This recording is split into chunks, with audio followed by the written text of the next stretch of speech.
Hey, what's up you guys? Bloody Jacob here to bring my weekly review of Fear the Walking Dead. This week we've seen Season 1, Episode 6, Season 1 finale, entitled The Good Man.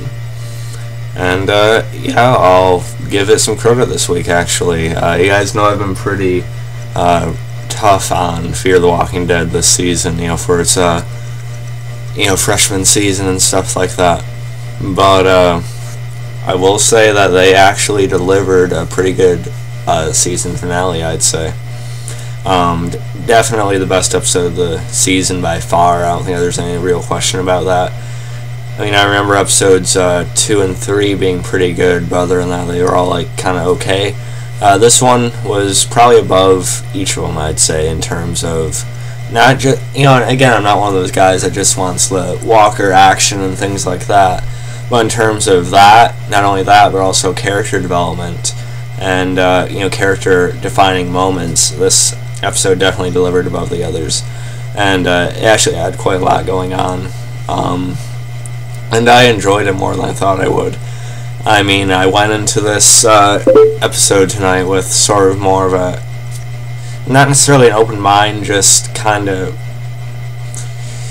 maybe an open mind, I don't know. I was just going into it kind of expecting, trying to be a little bit lighter on it, trying to be positive and optimistic as I was watching it, in terms of how much I was going to like it and stuff. And that might have helped, but I do think this is a more of a quality episode compared to the others, and they definitely, there was a pretty significant character death that I didn't really expect. I mean, of course, people were expecting something in the finale, Some people were, putting out theories that Travis was going to die because of the episode title, The Good Man. Maybe he just couldn't, bring himself to cross the line and he'd end up dying, or, being killed for his family or something like that. Some people thought it referred to Daniel, and they were sort of right. It referred to Travis, but he didn't die. He was forced to do something that sort of changed him or broke him, as Madison and Liza were saying. So, definitely a major development for Travis, but we'll get to that in a few minutes. The episode itself was pretty, condensed as far as what it was focused on, though. There was a lot going on, but it was all kind of focused on, one area for the most part. And that was Daniel, Travis, and the rest of the group, trying to get into the hospital and stuff, Daniel didn't know until later that his wife had died, but he was trying to get in there to, rescue her, and, of course, Madison wanted to get in there to find Nick and stuff like that, and of course Travis was trying to help him. In the meantime, they're all trying to get out of the city too. And I really liked the scenes. Okay, well, before we get to that, Daniel sort of does what we were kind of expecting him to do. He releases the walkers from that stadium, and he actually leads them, or sort of herds them, to the gates, to the fences at the facility, and it ends up distracting most of the military officers, and they all end up getting overwhelmed and stuff like that. So, for those of you that crave the Walker action, you did get some of it in this episode. So that was all really cool to see, just finally seeing the military fail and stuff like that, just collapse. So that was kind of cool. One thing about that, though, Daniel is probably one of the better characters on the show, but I did think it was a little weird that he just calmly, was walking, calmly walked away, and the walkers didn't seem to be too, hungry and chasing after him or anything like that. Because they, the whole horde came, or the herd came, a few seconds after he walked past the gate. So I feel like they would have been, running after him a little bit, and maybe as the guys started shooting at him, maybe they would have, diverted their attention to them. But I feel like the walkers should have been kind of a little bit more after him than they were. So I thought that was a little bit funny. But other than that, pretty badass move. Of course, that was very risky, but, I don't know how else they're planning on, sneaking into that facility and getting their family out, unless there was, mass chaos everywhere, I guess. Excuse me. Okay, but, I'm not doing it on purpose either. I'm actually pretty tired. But, the scenes where our group was, running through the facility trying to find, their people, I thought that was really intense, just, everything, the walkers getting closer and, slowly coming into the building, and, just mass chaos left and right. I thought it was all pretty intense. I thought that worked pretty well. And before that, we also seen that Travis had let the guy go, the corporal. I forget if he was a corporal or what exactly, but the boyfriend, Daniel's daughter, that he had tortured. Travis ends up letting him go, and Travis does step his game up later, but that's for very different circumstances. But so they go into the facility anyway. They end up Strand, the black guy that Nick had met last week. The two of them end up escaping, sort of maneuvering through the halls, trying to find a way out. But they end up getting sort of cornered at a dead end. They can't get through the doors, and then the walkers are getting closer and closer as they're closing in on them. Luckily, Madison, Travis, and the rest of them arrive, and then Liza comes along, and she is able to open the door just in the nick of time. Of course, just in the nick of time, but you guys know how those things go in shows and movies and stuff like that.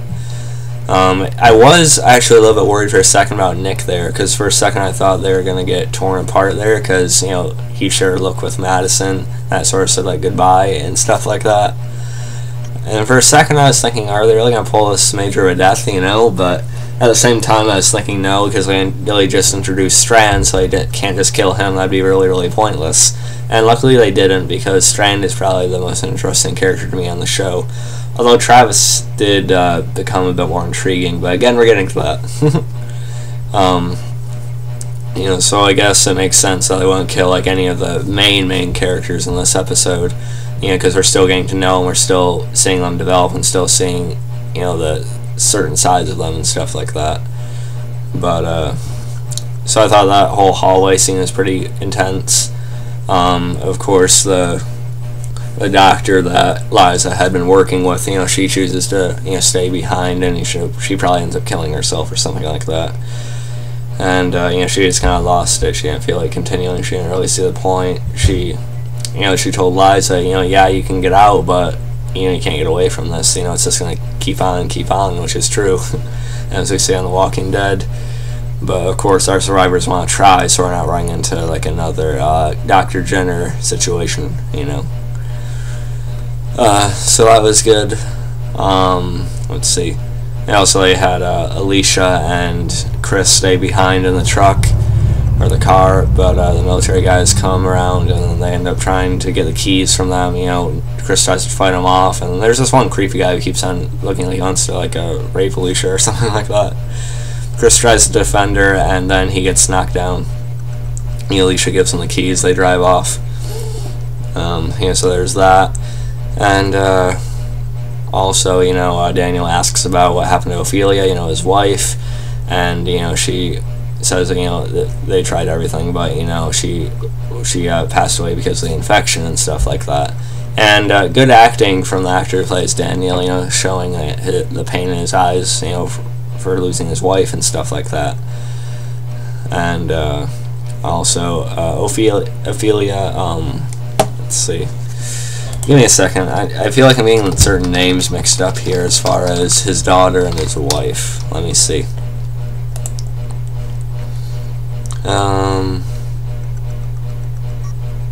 Okay, Ophelia is his daughter. Okay. Griselda. Yeah, Griselda was his wife's name. I'm sorry about that, guys. So and Ophelia reacts pretty poorly to her mother's death, as you'd expect. So as I've been saying over and over, that was pretty good. And just also that scene in the kitchen type of area in the hospital, I thought that was really well done too. Again, that enclosed space. As I said in my 28 Days Later review, and generally fast zombies are more dangerous for obvious reasons. But walkers, and slower type of zombies can become, just as deadly, if not worse, in enclosed spaces or, in mass numbers.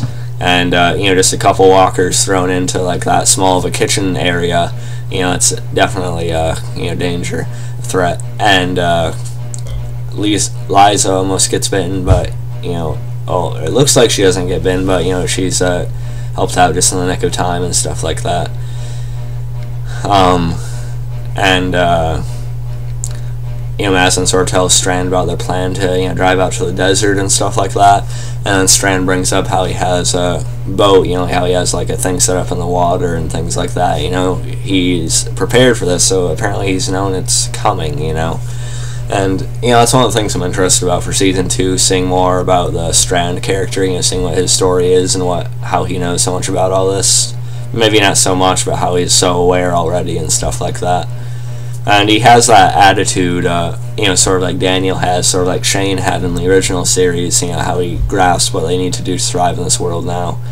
As Strand says to Nick later, you need to sort of, basically, not the exact words, but, basically embrace the madness. And, so it's also a question of what would be the better option, to drive out to the desert. That would be a good idea potentially, because the desert, of course, doesn't have as many people, but I'm sure a lot of people thought to do that at the same time, so they'd probably get jammed up in the streets or something like that. But, driving out on a boat, trying, just staying on a boat if you have a lot of supplies on there, trying to get to an island or something like that would probably be even better, the next best thing, or the better thing, actually. So they end up going to Strand's house, and, they, it's actually a pretty well shot, off the water, the ocean, and stuff like that. It does look pretty beautiful visually. And, we see, them kind of settling down, and, as Strand says, help themselves, to the food he has. And, also, I did like, Strand and Nick's conversation, as I just talked about. And also, it looks like, oh yeah, something else I forgot to mention, the guy who Travis had let go, that Daniel had tortured, he ends up coming back before they had escaped the hospital, and he looks like he's wanting to shoot Daniel for obvious reasons, and Travis is trying to talk him down, Ophelia is trying to stop him, but Ophelia actually gets shot, and then Travis has a pretty cool moment when he actually, tackles the guy and, starts beating him. I thought he was going to beat him to death at one point, but he beats him to a pretty good pulp, and, before Madison and stuff pulls him off. And at first I thought Ophelia was dead, but, she ends up surviving that gunshot, and Liza, with Liza's help, she manages to survive it. And, so I imagine the guy was probably just left there to die, he could hardly move at that point anyway. So that was already a pretty cool character moment for Travis, but his biggest, most defining of the season is right at the end here, which I'll get to in a minute. So Ophelia manages to survive the shot, and and Daniel thanks Liza later on for helping his daughter, of course. And then we sort of see, Liza hug Chris and stuff, telling her she loves him, and at that point I thought something was up. Just her being like really, really emotional. That's understandable because what they just made it out of together. But she tells Chris she loves him, and he's just happy about it. And then she kind of like walks outside on her own, out to the lake and stuff. Of course, my cat's at the door.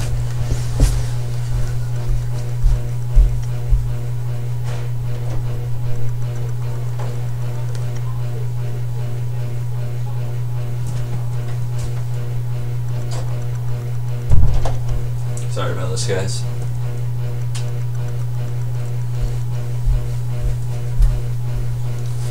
Okay. And, she walks out to the lake herself, and Madison ends up following her. And right when this is happening, it's obvious what was about to happen. But I don't think any of us really predicted this. And, Travis ends up following them too, little to their knowledge. And, Liza ends up showing that she was bitten, probably in that kitchen scene I told you about. And she didn't see it until they had already gotten out. And, she has a gun with her. She's probably going to, kill herself, and then she wants Madison to do it. And she says, you didn't like me much anyway, right? And then Liza, says, don't make Travis do it, it'll break him. Sort of taking what Madison said to her earlier and throwing it back in her face, which I liked. And this is really a shame. It was pretty sad because I was actually starting to really like Liza. She is probably going to be my favorite female on the show. But, there she goes. And before Madison is going to take the shot, Travis shows up and sort of debates about it for a minute. But then, they kind of make it clear that there's no other better option for her at this point. And I did like that we could still see a connection between him and Liza. They did still care about each other somewhat, at least. and Travis finally takes that step what he wasn't able to do in the previous episode, and he puts Liza down before she turns. And everyone hears a gunshot, and Chris comes running, and he sees his mother, and that was pretty sad and stuff. And the best part of it, though, is actually seeing Travis's breakdown on the beach and stuff like that. You know, seeing that how it was really well shot too, like how they're showing his facial expressions and stuff like that. It's really well done. So, and that's really where it ends off, and you know, the camera kind of takes you over the water and stuff, which I thought was pretty beautiful. But yeah, so that's really all my thoughts on the season 1 finale of Fear the Walking Dead. You guys know overall it's kind of an underwhelming introductory debut season, but there were some decent episodes here and there, and this season finale actually really delivered. I thought it was very good. So I'll probably be tuning in for season 2 next year, you know, which is going to be 15 episodes. I'm still holding on to faith that they will continue to improve as the show builds and the characters continue to grow and stuff. I still have faith that they can pull something out of this, and it is showing signs of becoming a very, very good show, especially with this episode. I thought it was very, very nicely done. So yeah, there's my thoughts. If there's anything I forgot to mention or something you want me to elaborate on, feel free to leave a comment below. We'd love to discuss it with you guys. As always, add me on Facebook, follow me on Twitter, MoviePilot, and look for me on SpoiledDead.com. Catch you guys a little bit later for the Strand finale review, and peace.